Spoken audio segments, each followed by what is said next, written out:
Bora dar aquela revisada em relações ecológicas, galera, um dos temas que mais cai no Enem. E, claro, vamos fazer essa revisão resolvendo uma questãozinha do Enem 2019, ok? Questãozinha bem bonitinha aqui, ó, desse bichinho aqui que trouxe a figurinha para vocês, que é a cutia, beleza? Então lembra que aqui, galera, a gente não só mata a questão, a gente revisa conteúdo. E aí você pegando essa playlist gigantesca aí já do Enem, cara, você vê, revê, vê novamente que, cara, no final de contas está tudo dominado, beleza? E cara, lembre que aqui vai ter um canal de membros para o Enem, você vai ter acesso a vídeos exclusivos organizados por assunto, beleza? Aí fica bonitão, porra, molinho para vocês.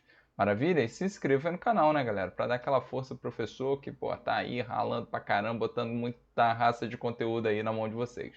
Bom, com tudo, segue a vinheta.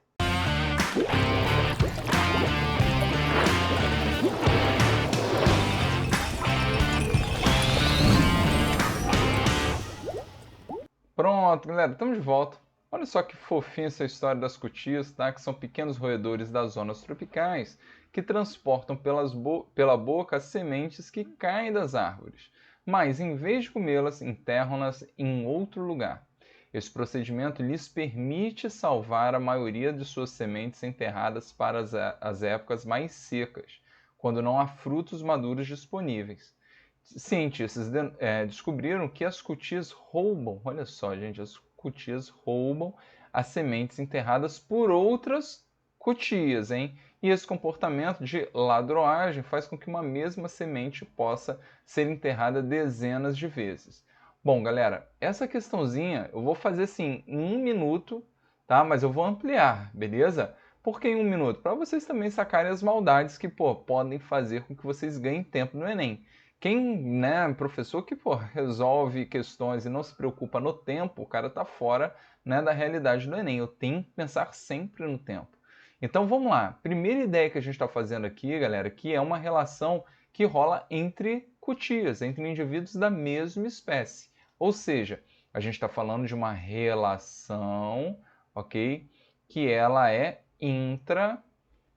intraespecífica, ou seja, entre indivíduos da mesma espécie.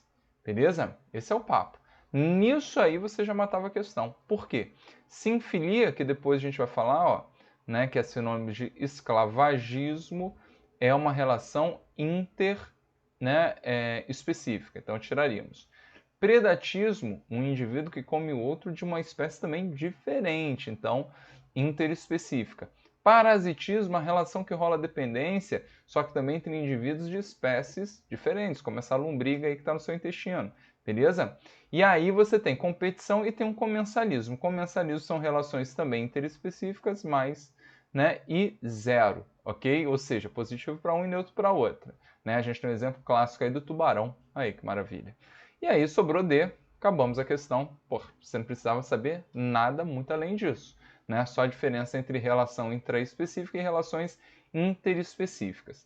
Das relações que são desarmônicas intraespecíficas, a gente trabalha principalmente com quem?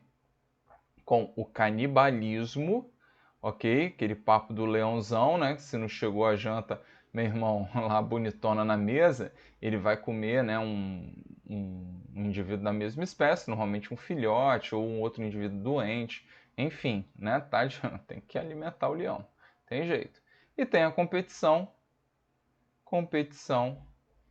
intraespecífica, né? Lembrando que a competição ela é sempre negativa para todo mundo. Isso nos faz pensar nessa relação das cutias, né? Porque aquele lance, né? Uma rouba a outra, que rouba mais, que rouba menos, que vai, pô, tudo mais é uma confusão danada. E aí você está caracterizando, né, essa relação negativa para os dois. Beleza? Tranquilão? Essa é a ideia. Agora, vamos lá, né? A gente sempre ampliando aqui, né? Lembra que das relações desarmônicas interespecíficas, tá? Interespecíficas, aí a gente poderia falar de algumas aqui importantes, que tem inclusive nas alternativas. Né? A gente falaria do predatismo, ok? Predatismo sempre bastante importante, bom para quem come, ruim para quem é comido, não é isso? A gente tem, né, o parasitismo, que é uma relação bem importante que a gente tem que caracterizar, ó, bom para o hospedeiro, ruim para quem né? Bom para o hospedeiro, não, desculpa, bom para quem é né, para o parasita e ruim para o hospedeiro, né? No caso aí eu brinquei da lombriga e da gente, né? A lombriga, meu irmão, tá lá no nosso intestino recebendo tudo lá mastigadinho, digerido, fofíssimo, né? Enquanto né, a gente está perdendo nutrientes para as lombrigas, ok?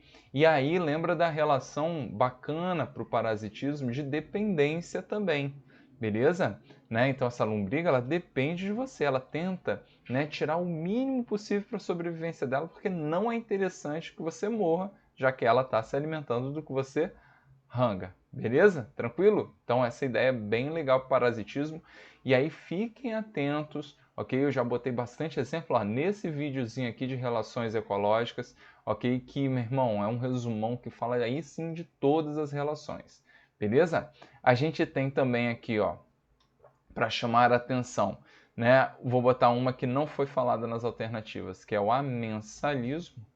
O amensalismo está relacionado a substâncias tóxicas que são produzidas, ok? E aí você pode ver duas interpretações do amensalismo.